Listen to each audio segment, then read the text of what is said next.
sejak kebangkitan ulama bersama pengikut-pengikutnya istiqomah dan setia jaga akidah dan sunnah Rasulullah. Alhamdulillah segala puji baginya ulama bersama pengikut-pengikutnya istiqomah dan setia menjaga agama nusa dan bangsa. Mari kuatkan niat kita, kita bulatkan tekad kita, terus lanjutkan amal kita, mengembangkan hikmah kita. Assalamualaikum warahmatullahi wabarakatuh.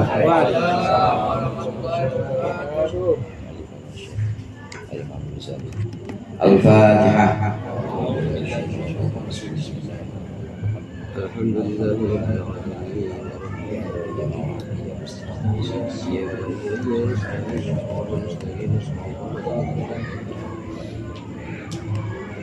Alhamdulillahi jalla wa ala ahmaduhu li jami'il ayadi wal ala wa ashkuruhu syukra man ufiya minal bala. Asyhadu an la ilaha illallah wahdahu la syarika lahu wa la mumathila. Asyhadu anna Muhammadan abduhu wa rasuluhu dzul maqamil a'la. Allahumma salli wa sallim ala sayyidina Muhammadin alladhi ikhtassallahu bihi fadaila wa ala alihi alladhina amanu billahi wa rasulihi wa saddaqu bima qala wa ashabihi alladhina fazu bil iktida'i wa narud darajatil ula. Amma ba'd, fa inna ahsanal hadithi kitabullah wa khairul hadi hadi Muhammadin sallallahu alaihi wasallam wa syarrul umuri muhdatsatuha wa kullu muhdatsatin bid'ah wa kullu bid'atin dhalalah. Segenap jamaah Majelis Ta'lim Al-Hidayah, para ustaz, para hujjaj, hadirin sekalian yang dirahmati oleh Allah. Mari sama-sama kita lanjutkan pengajian kitab Bidayatul Hidayah di minggu yang kedua dari tahun ajaran 2024-2025 sampai mana Mas Tawa? Sekarang kalau saya nandain sekarang Ar-Rabi'u, berarti yang bawa satu Alfa, harus bawa surat dokter itu kalau sakit. Nggak ada keterangannya ya? Ar-Rabi'u. Qala al-mu'allif rahimahullah wa nafa'ana bihi wa bi'ulumihi wa bibarakatihi fid dharain amin. Ar-Rabi'u al-mira'u wal jidalu wa munaqashatun nasi fil kalami. Yang keempat dari cacatnya lisan itu adalah berbantah-bantahan. Al-mira'u wal jidalu, yang berbantah-bantahan, wa munaqashatun nasi fil kalami, dan juga mempertentangkan manusia dalam pembicaraan. Wa dzalika fihi ida'ul mukhatabi, dan dalam yang demikian bantah-bantahan, berdebat itu ada perilaku menyakitkan untuk lawan bicara kita. Wa tajhilul lahu, dan juga menganggap bodoh dia. Wa ta'tun fihi, dan juga menyerang lawan bicara.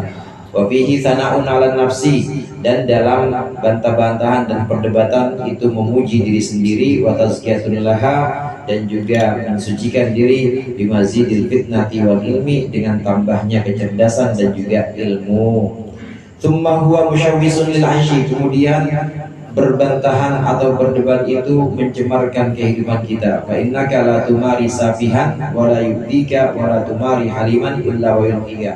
Sungguhnya tidaklah engkau berdebat, tidaklah engkau bertikai dengan orang bodoh kecuali orang bodoh itu menyakitimu, dan juga tidaklah engkau berdebat dengan orang yang cerdas kecuali melemparkan orang cerdas itu membalasmu. Wa yahqidu 'alaika, dan juga orang cerdas itu akan marah atau akan benci pada engkau.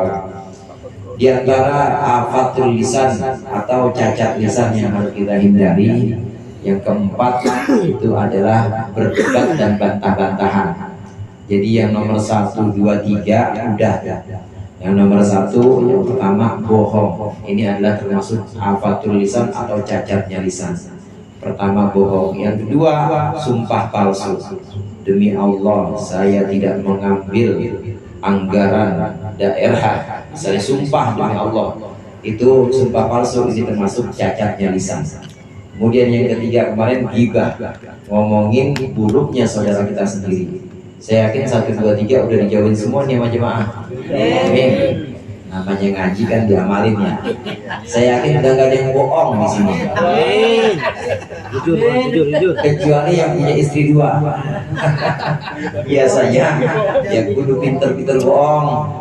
Kalau orang punya istri 1 mungkin bohongnya 1, punya istri 2 bohongnya 2. Kalau punya istri 4 biasanya punya pabrik bohong. Jadi harus punya pabriknya. Ya, yang sama istri yang pertama bilang enakan ama. Pokoknya kalau kamu yang ngelayanin bukan main dah. Padahal ya sama istri yang kedua enak sama yang pertama. Bohong aja begitu terus, muter-muter. Nah, berbohong ini kalau demi kebaikan memang diperbolehkan. Tapi kalau berbohong untuk merugikan orang lain ini tidak diperbolehkan. Bohong, ghibah dan juga sumpah palsu itu 1, 2, 3 adalah afatul lisan atau celaknya mulut yang harus kita hindari. Yang keempat ini yang barusan kita baca adalah berdebat dan berbantah-bantahan dengan orang lain. Berdebat bantah-bantahan untuk sesuatu yang sifatnya sepele dan gak ada hubungannya dengan hak dan batil, gak ada hubungannya dengan benar atau salah, kebenaran atau kesalahan. Kebenaran yang dimaksud di sini kebenaran yang hubungannya dengan agama. Kalau emang sholat wajib ya wajib, itu namanya hak udah. Kalau memang puasa Ramadan itu fardu ya fardu, namanya hak. Begitu juga sedekah misalnya itu termasuk bagian yang hak. Tapi kalau cuma berdebat hal-hal yang bukan kebenaran, jadi kita cuma menganggap itu seperti kebenaran, kata kita itu benar. Tapi kalau kata Quran dan hadis belum tentu benar. Kata kita benar, nabelain kata kita, ini yang nggak boleh. Yang tidak boleh membela pendapat kita sendiri yang nggak ada hubungannya dengan hak, nggak ada hubungannya dengan batil, nggak boleh. Ya perkara beda pilihan misalnya 01, 02, 03 udah lewat kemarin ya. Nah itu debat, kemudian bertikai. Kencang-kencangan omongannya yang seperti ini nih termasuk cacatnya mulut atau lisan yang harus kita jauhkan. Karena sesungguhnya hadirin, orang yang berdebat itu orang yang berbantah-bantahan tentang sesuatu yang sepele halnya. Ini pasti kemungkinan juga 2. Kalau dia bertikai, adu mulut sama orang kurang akal, debat sama orang maaf idiot misalnya. Debat sama orang idiot, pasti orang idiot ini nggak bakal melayani dia. Emang yang namanya orang idiot atau orang gila diajak debat mah nggak bakal sakit hati. Ya kita bilang lu pilihannya salah, misalnya kita sakitin dia, kita caci, namanya orang kurang akal, nggak bakal sakit hati, malah kitanya yang capek. Kemungkinan pertama itu. Kemungkinan yang kedua, kita berdebat emang sama orang yang sempurna akalnya. Kalau kita berdebat dengan orang yang sempurna akalnya, ini pasti orang yang sempurna akal, ini pasti akan membantah debatan kita, membantah pendapat kita. Kalau memang benar, berarti kita sakit hati sendiri, udah salah. Atau sebaliknya, kita yang bantah, orang lawan bicara kita ini yang terbantahkan dengan pendapat kita, dengan argumen kita, maka akhirnya dia jadi sakit hati. Udah kemungkinan juga itu doang. Sama-sama kalau bantah-bantahan atau berdebat dengan kurang akal, ya kita jaga sendiri. Kalau dengan orang yang sempurna akalnya, ini pasti akan menciptakan permusuhan, akan menciptakan sakit hati dan lain sebagainya. Jadi bagaimana? Ya harus dihindari. Jangan kita berdebat untuk hal-hal, untuk perkara-perkara yang sifatnya sepele, cuma masalah pilihan atau cuma masalah ini yang remeh, yang remeh temeh sifatnya ini. Kemudian dikuatkan di sini oleh Imam Ghazali. Selain itu ada tambahan tadi yang sudah kita baca. Dalam berdebat atau bantah-bantahan itu pasti ada perasaan bahwa kita benar sendiri. Pasti ada perasaan bahwa kita ini yang paling tahu. Orang berdebat, orang bantah-bantahan bisa adu mulut, lawan bicaranya diserang, ini pasti ada anggapan bahwa dia paling benar, dia paling tahu, dan dia ini paling bersih. Pasti ada gitu. Perasaan paling benar, paling tahu, paling bersih, ini aja udah dilarang oleh agama. Merasa bahwa kita lebih bersih, merasa bahwa kita ini lebih tahu, ini udah dilarang oleh agama. Berangkatnya aja udah salah, yaitu merasa benar. Maka jalan seterusnya, bantah-bantahan atau perdebatan, ini pasti udah salah juga, karena berangkatnya dari berangkat merasa suci atau merasa benar sendiri. Kata Allah dalam Al-Quran, wala tuzakku anfusahum, jangan kalian merasa bersih diri kalian, jangan merasa paling bersih. Karena kalau kita renungkan, kalau kita angan-angan, memang tidak ada di antara kita ini yang bersih dari kesalahan, tidak ada di antara kita ini yang sempurna. Pengabdian kita kepada Allah nggak ada, pasti kurang, isinya kurang. Kalau kita terus merasa kurang, pasti nggak akan bantah-bantahan sama orang, kecuali yang hubungannya dengan hak, hubungannya dengan kebenaran, maka kita harus melakukan itu, melakukan perdebatan itu. Dan harus diukur juga, harus mengukur kira-kira gimana nih orang yang kita ajak bicara, orang lawan bicara kita ini, kira-kira mau nerima nggak pendapat kita. Kalau udah ketahuan namanya Ustadz Anu ya, namanya Ustadz Anu mah nggak bakal mau nerima nasihat. Udah nggak usah, mendingan nggak usah didebat, nggak usah dibantah, udah biarin aja. Tapi kalau kita yakin yang kita ajak bicara ya teman dekat kita, dan kita yakin bahwa dia bisa menerima kebenaran yang kita bawakan, maka boleh kita lanjutkan itu perdebatan. Tapi kalau tidak, mendingan ditinggalkan saja. Waqad qala sallallahu alaihi wasallam, Rasulullah sallallahu alaihi wasallam bersabda, man tarakal mira'a wa huwa mubtilun banallahu lahu baitan fi rabdil jannah. Siapa orang yang meninggalkan berbantah-bantahan, meninggalkan perdebatan, sedangkan dia benar, maka Allah akan membangunkan untuk dia baitan fi rabdil jannah, satu rumah di pinggir surga. Wa man tarakal mira'a, dan siapa orang yang meninggalkan perdebatan wa huwa muhiqqun, padahal dia di pihak yang benar, banallahu lahu baitan fi a'lal jannah, maka Allah akan membuatkan dia rumah di surga yang tertinggi. Ini sabda Rasulullah untuk kita, supaya kita lebih banyak diam, supaya kita lebih menimbang-nimbang omongan kita. Jangan sampai adu mulut, jangan sampai bantah-bantahan, berdebat cuma karena perkara yang sepele, meskipun kita benar. Karena kata Rasulullah, kalau kita benar dan kita mau meninggalkan perdebatan, kita bela-belain, nggak apa-apa dah, nggak usah didebat, padahal kita benar, maka akan Allah bangunkan rumah di surga yang tertinggi. Udah puguh kalau kita salah ya, kita salah memang nggak mau debat, memang salah, yang salah. Nah, tapi tetap Allah janjikan orang yang dalam keadaan salah pendapatnya dan dia meninggalkan perdebatan, tetap akan Allah buatkan rumah di pinggir surga. Di pinggir surga aja udah enak, saudara. Pinggiran surga, orang pinggiran air Petra aja kan enak.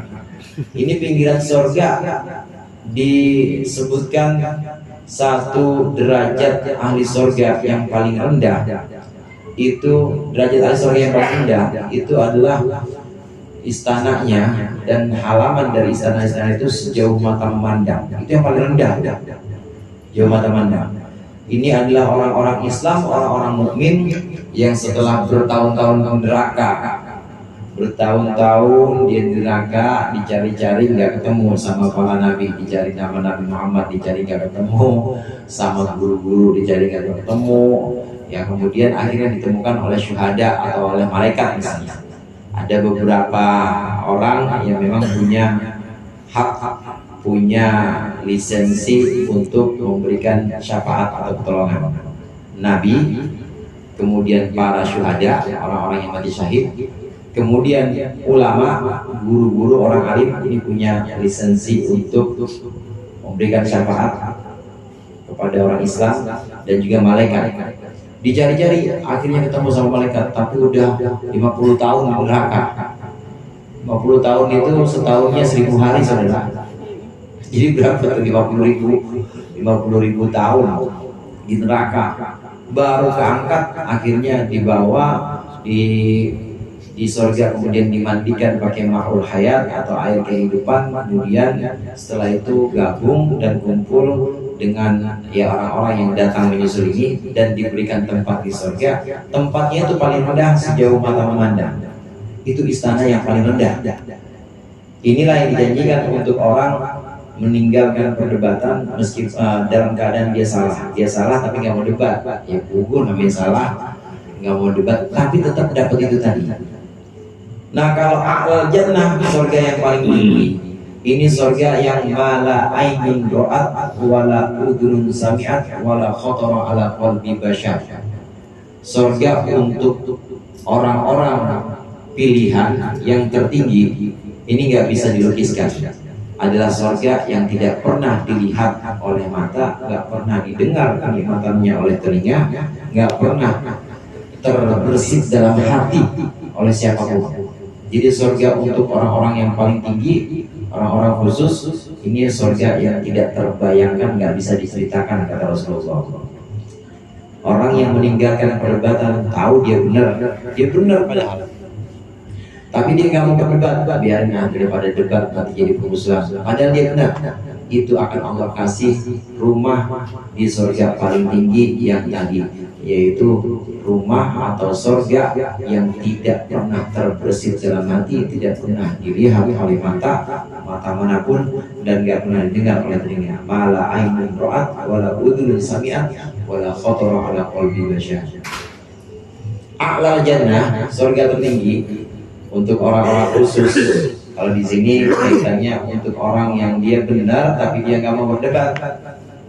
Ini selain istana atau rumah tinggalnya itu tidak terbayangkan, orang-orang ini bisa bertemu atau melihat Allah qudwatan wa asyian, pagi sama sore. Pagi sama sore, enggak tahu. Kalau yang surga pinggiran mah karena kenikmatan itu ada beberapa tingkat hadir. Kenikmatan surga itu ada beberapa tingkat.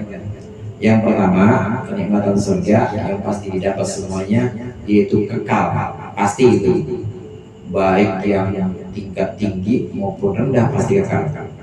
Kemudian tingkat yang kedua yaitu kenikmatan surga yang hubungannya dengan keinginan manusiawi, seperti bidadari, pelayan-pelayan, makanan-makanan. Ini juga umumnya semua penduduk surga, semua penghuni surga dapat. Nah, kemudian yang paling tinggi adalah ridhonya Allah. Ridhonya Allah di surga ini setelah orang-orang dimasukkan surga semua, kemudian sudah menikmati sajian-sajian, sudah menikmati semua pemberian-pemberian Allah di surga. Kemudian Allah berfirman, Allah muncul di situ dan melihat, cukupkah, apakah aku sudah cukupkan kalian? Cukup ya Allah, semuanya pada nyaut. Kita semua pada nyaut semua. Cukup, lebih dari cukup ya Allah. Apakah mau aku tambahkan? Nggak usah ya Allah, udah cukup banget. Semuanya nyaut, nggak usah ya Allah, sudah cukup. Aku tambahkan, aku ridho terhadap kalian. Ini yang namanya ridho nih, paling tinggi. Ridhonya Allah kepada penghuni surga ini paling tinggi. Perumpamannya gini, hadirin. Ada orang datang ke rumah tapi nggak ditemuin sama tuan rumah. Dikasih kopi-kopi mah ada, ya makan dibeli nasi padang juga. Datang besok begitu juga. Datang dikasih nasi padang, dikasih minum kopi juga ada. Berkali-kali gitu, tapi nggak pernah ditemuin sama tuan rumah. Kira-kira itu Enak kagak tuh kita gitu? Nggak enak. Berarti tuan rumahnya nggak ridho sama tamunya. Nah, penduduk surga atau penghuni surga setelah Allah berikan kenikmatan itu, kemudian Allah bertajalli, kemudian Allah menemui mereka dan mengatakan, aku tambahkan, aku ridho kepada kalian, tambah senang. Ini adalah kenikmatan yang paling tinggi, yaitu ridhonya Allah, bahwa penghuni surga, bahwa kita sudah ada di situ. Allah ridho banget, Allah senang banget kita ada di situ. Setelah Allah memberikan ridhonya, nanti bertingkat-tingkat. Ada penghuni surga yang ketemu atau bisa melihat Allah itu seminggu sekali, ada yang cuma setahun sekali, ada juga yang ya setiap hari, ada yang pagi dan sore. Ini yang paling tinggi, Ghadwatan wa Ashiyatan. Ada yang pagi dan sore. Yang paling tinggi yang pagi yang sore ini para nabi, para ulama yang memang Allah khususkan, orang-orang istimewa ini bisa melihat Allah pagi dan sore. Ketika melihat langsung, melihat Allah dengan mata kepala. Kalau di dunia nggak bisa kita melihat Allah dengan mata kepala, tapi kalau di sana kita langsung lihat. Ketika kita melihat Allah, maka seluruh kenikmatan surga nggak ada apa-apanya, kalah semua. Karena paling tinggi nikmatnya adalah ru'yatullah. Kenikmatan paling tinggi adalah melihat Allah. Orang-orang yang bertemu Allah pagi dan sore ini ada di derajat paling tinggi, surga paling tinggi. Termasuk diantaranya orang yang meninggalkan perdebatan, meninggalkan bantah-bantahan. Walaupun tahu dia benar, tapi dia nggak mau bantah-bantahan. Ini ada di derajat surga yang paling tinggi. Karenanya lisan kita ini jangan dipakai untuk bantah-bantahan, jangan dipakai untuk adu mulut, untuk berdebat perkara-perkara yang sifatnya itu tidak ada artinya. Kalau perkara yang sifatnya hak boleh, karena memang kita untuk memunculkan atau untuk mengangkat kebenaran, itu boleh. Wala yang bagi ayyakhda'aka syaitanu wa yaqulu laka adhiril haqq. Dan tidaklah siogianya setan menipumu, wa yaqulu laka, dan setan berkata kepadamu. Ini biasanya setan ngomong gini, adhiril haqq, munculkan kebenaran, wala tudahir fihi, dan janganlah lemah dalam kebenaran. Biasanya setan begitu, ente benar, diem aja sih, lawan apa? Ente benar, masa agama Allah diinjek-injek? Ayo, ente kan pembela Islam, pembela syariat, harus terus. Setan kan begitu terus. Padahal itu cuma perkara beda pilihan doang, cuma perkara beda pilihan, cuma ditarik-tarik. Katanya yang 09 itu orang Islam, yang 010 sebenarnya Islam juga, cuma pendukungnya banyak yang non Muslim misalnya, cuma beda gitu doang. Padahal tapi ditarik-tarik sama setan, ente 09 benar, masa agama Allah dilecehkan, ayo debat. Nah begitu tuh setan tuh, dia membisikkan kepada orang supaya orang bantah-bantahan, supaya orang berdebat, akhirnya bermusuhan. Karena hobinya setan itu menanamkan permusuhan antara kita. Yang tadinya rukun, pergi ngaji bareng, akhirnya nggak disamper sama Pak Kardi. Cuma apa? Gara-gara beda pilihan, baru nggak nyamperin ngaji. Yang masternya jalan sendiri, dia jalan sendiri. Misalnya setan selalu menggoda, setan selalu mengatakan bahwa ente benar, udah jangan diam, lawan lagi. Fa inna syaitana abadan yastajirul hamqa ila syarri fi ma'radil khairi. Karena sesungguhnya setan ini karakter atau sifat setan, selamanya setan itu akan menarik orang-orang bodoh ila syarri, kepada keburukan, fi ma'radil khairi, dalam bingkai kebaikan. Fala takun dohkatan li syaitani, maka janganlah engkau menjadi bahan tertawaan untuk setan. Fayaskhuru bika, maka setan kemudian mentertawakanmu.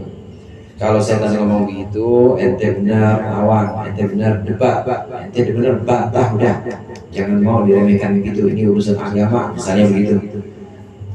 itu jangan diturutin, karena setan sifatnya itu setan mengajak orang-orang bodoh untuk melakukan keburukan, biar musuhan, biar berantem, tapi dibingkai oleh setan dengan bingkai kebaikan, seolah-olah itu baik.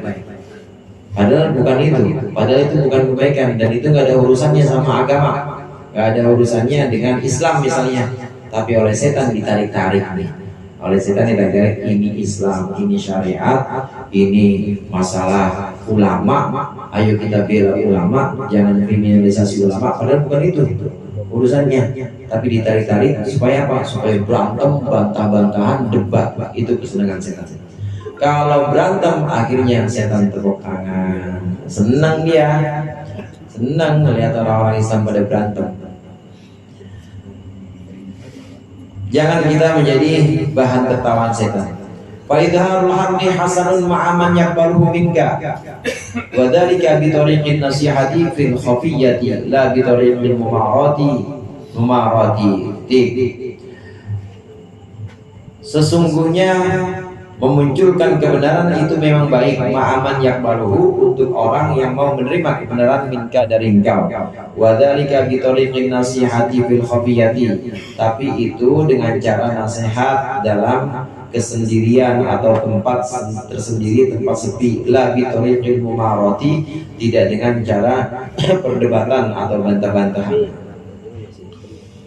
Memunculkan kebenaran, membela kebenaran, bagus membela kebenaran, membela bahwa Islam itu harus memegang kebijakan-kebijakan, betul, bagus. Bahwa orang-orang Islam itu harus membangun Indonesia, menjaga Indonesia, betul, bagus. Tapi memunculkan kebenaran ini, membela kebenaran, harus dengan cara nasihat-menasihati, bukan dengan cara debat, bukan dengan cara bantah-bantahan. Satu. Yang kedua, kalaupun mau menasihati, maka kalaupun mau membela kebenaran, menyampaikan kebenaran, maka hendaklah kita menyampaikan kepada orang yang mau menerima, yang kita kira-kira ini mau menerima nih dia. Kalau udah tahu dia gak bakal terima, mendingan gak usah disampaikan, karena kita tahu kayak begini. Kita di majelis-majelis nih, dari majelis-majelis di sini kita teman satu pengajian kira-kira bisa nerima, ya boleh. Tapi kalau bukan teman dekat atau orang yang memang nggak menerima, kita kenal kagak, misalnya baru ketemu itu juga tahu-tahu udah ngomong kebenaran, jangan. Belum kenal belum apa, tahu-tahu udah ngajak, ayo salat wajib, jangan. Ayo jamaah itu fardu kifayah, jangan.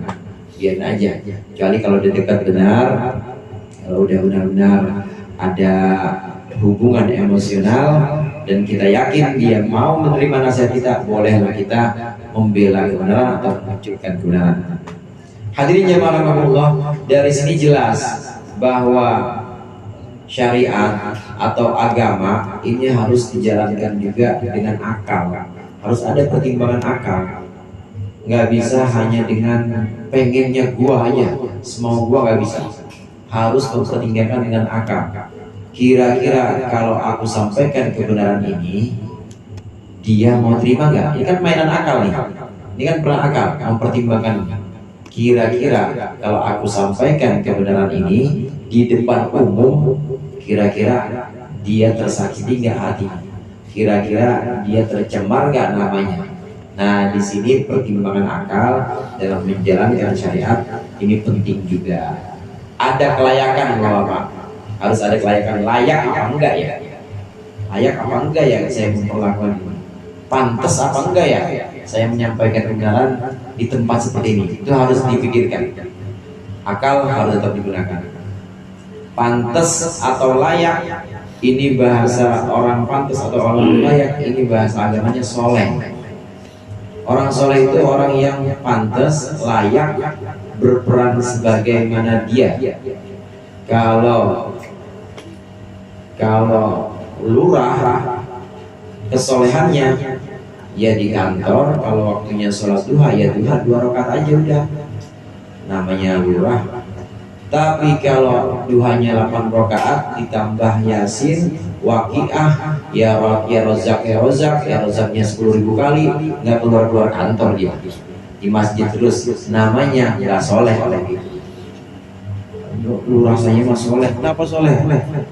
Ya, soleh dia mah nanti jam 8 nih habis absen di masjid aja. Nanti udah di masjid keluar habis zuhur dia wiridan. Bukan soleh namanya bukan soleh. Soleh itu bagaimana? Pantas sesuai dengan peran dia. Kalau perannya memang ada melayani masyarakat, memang dia harus melayani masyarakat. Ya sholatnya sederhananya aja 2 rakaat, habis itu balik lagi ke mejanya. Ada yang butuh tanda tangan, ada yang minta bantuan ini, dana untuk pembangunan, itu dilayani sama lurah. Kalau bukan lurah ya lihat-lihat juga.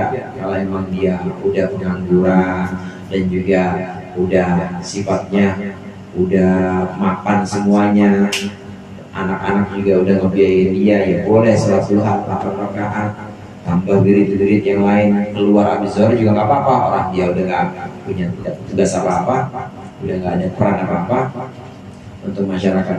Jadi soleh di sini layak atau pantas, akal di sini harus kita gunakan untuk melaksanakan syariat-syariat agama. Kalau tidak menggunakan akal, nanti jadinya salah kaprah. Baca Quran, cakep nggak tuh Pak? Cakep. Coba deh baca Quran di Masjid Al Jihad pakai mic jam 2:30, entar malam. Walaupun cakep tapi tidak soleh, tidak pantas namanya, ganggu orang. Jadi harus diukur dengan ukuran-ukuran orang umum. Walin nasihati sifatun muhayyatun wa yahtaju fiha ila tawaqqufin wa illa sarat fatihatan. Walin nasihati sifatun wallahu a'lam bissawab. Mudah-mudahan bermanfaat. Dikurangi saya mohon maaf. Wallahul muwaffiq ila aqwamit thoriq. Assalamualaikum warahmatullahi wabarakatuh.